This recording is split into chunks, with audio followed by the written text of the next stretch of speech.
We are the Lampaholics!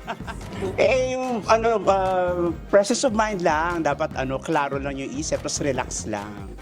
Kasi kapag pinangunahan ng nervyos, nako, dun magsisimula yung yung choke.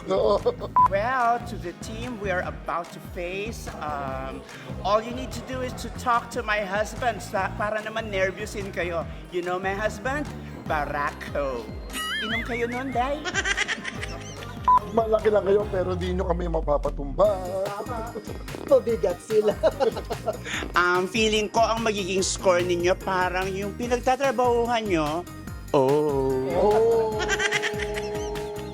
Kaya naman, abangan ninyo kami dito sa Family Feud!